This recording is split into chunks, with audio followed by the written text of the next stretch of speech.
Assalamualaikum warahmatullahi wabarakatuh. Alhamdulillahirabbil alamin. Assalatu wassalamu ala asyrafil anbiya'i wal mursalin sayyidina Muhammad wa ala alihi wa sahbihi ajma'in amma ba'du. Yang terhormat Ibu Qudsiyatur Rahmah selaku dosen pengampu mata kuliah Sosiologi Hukum Ekonomi Syariah serta teman-teman yang saya banggakan. Saya Najwatul Laila dari kelas HSC.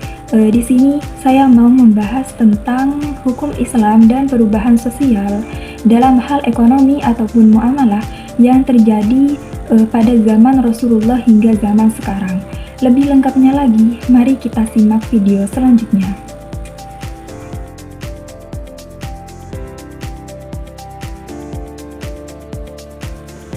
Salah satu bentuk transaksi muamalah yang sudah dikenal sejak masa Nabi Muhammad SAW dan masih dipraktekkan hingga saat ini adalah arahan ataupun gadai.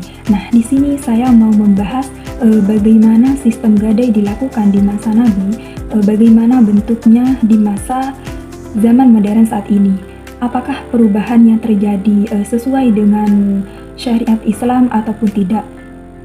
Sebelum kita bahas terlebih dahulu tentang perbedaan itu, mari kita bahas tentang rahan dulu. Rahan adalah menahan atau menjaminkan suatu barang yang bernilai sebagai jaminan atas pinjaman hutang. Jika si peminjam tidak mampu melunasi hutangnya, maka barang tersebut bisa dijual untuk menutupi hutang tersebut. Dalam Islam, rahan diperbolehkan karena bersifat membantu tanpa memanfaatkan kesulitan orang lain. Akad ini juga bebas dari riba, sehingga tetap berada dalam batas syariah. Nah, rahan di masa Rasulullah pada zaman Nabi Muhammad SAW, gadai dilakukan dengan sangat sederhana dan bersifat langsung antara dua individu. Salah satu contoh yang terkenal yaitu ada cerita suatu hari Nabi Muhammad SAW sedang membutuhkan bahan makanan pokok. Saat itu, beliau tidak memiliki cukup uang, sehingga beliau mendatangi seorang pria Yahudi untuk meminjamkan beberapa takar gandum. Sebagai jaminannya atas pinjaman itu, Rasulullah menyerahkan baju besinya.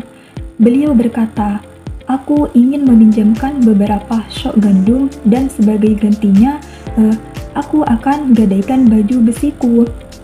Pria Yahudi itu menyetujui permintaan tersebut.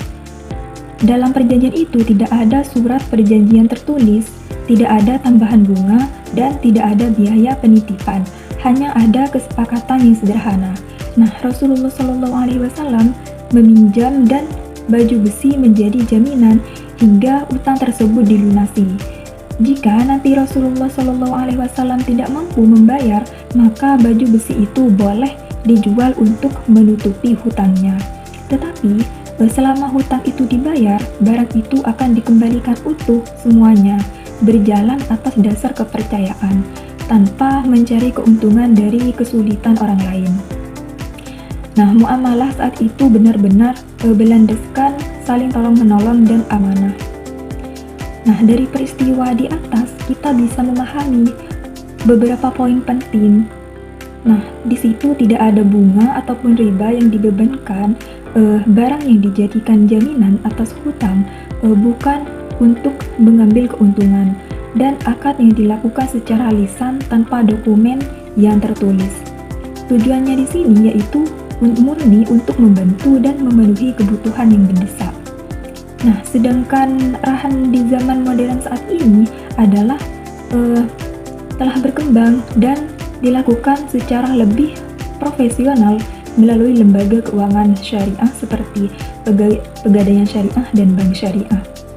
Nah, ciri-ciri rahan pada zaman sekarang yaitu barang yang digadaikan lebih bervariasi seperti emas, kendaraan, surat rumah, dan lain-lain. Nah, akadnya itu akad tertulis sebagai bentuk perlindungan hukum, serta dikenakan biaya titip ataupun pemeliharaan barang atau ujrah. Nah, dalam prosesnya dilakukan lebih aman, rapi, dan berstruktur. Bisa digunakan untuk kebutuhan konsumsi maupun usaha produktif. Nah, perbandingannya rahan zaman Nabi dan pada zaman sekarang ini, yaitu pada zaman Nabi Muhammad SAW, praktik gadai ataupun rahan dilakukan secara langsung antara individu tanpa perantara lembaga. Barang yang biasa digadaikan saat itu adalah barang-barang yang relevan dengan kehidupan sehari-hari seperti baju besi ataupun alat perang.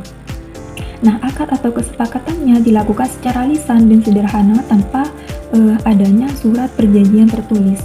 Selain itu, tidak ada biaya tambahan yang dibebankan kepada pihak yang meminjam, dan tujuannya adalah dari gadai saat itu untuk memenuhi kebutuhan pokok secara darurat.